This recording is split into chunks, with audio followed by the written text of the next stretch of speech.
আমাদের একটা মাত্র দায়িত্ব থাকবে, যতগুলো প্রত্যাশা আমরা দিয়েছি সেই প্রত্যাশা পূরণ। আমাদের কাজ ভাই জনতার জন্য কাজ করা, আমাদের সময় নাই কে কি বললো আর না বলে এখানে চিন্তা করা। রাজনীতি যেহেতু জনগণের জন্য, এখানে প্রতিহিংসার জায়গা নেই। প্রথমত আমরা জনতার প্রত্যাশা নিয়ে এই সংসদে এসেছি এবং এই মন্ত্রিসভা শুরু হয়েছে। আগামীকাল মন্ত্রিসভার প্রথম মিটিং হবে দুপুর ৩টায়।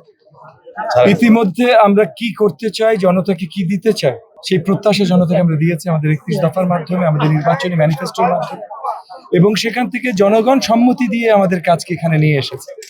সো গণতন্ত্র পুনরুদ্ধার হয়েছে।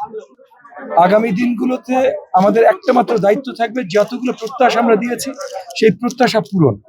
এবং এই মন্ত্রিসভা এবং এই সংসদ আমাদের জাতীয়তাবাদী জোটের যারা আছেন সবাই ইনশাআল্লাহ একনিষ্ঠভাবে কাজ করবেন যেন তারেক রহমানের নেতৃত্বে প্রত্যেকটা প্রত্যাশা পূরণ করা।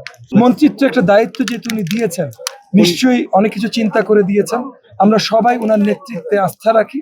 সো ইনশাআল্লাহ শিক্ষা ব্যবস্থা আমূল পরিবর্তন আসবে এবং যে পরিবর্তনগুলো ইনশাআল্লাহ আপনারা সবাই অ্যাপ্রিসিয়েট করবেন, এতটুকু আশাবাদ।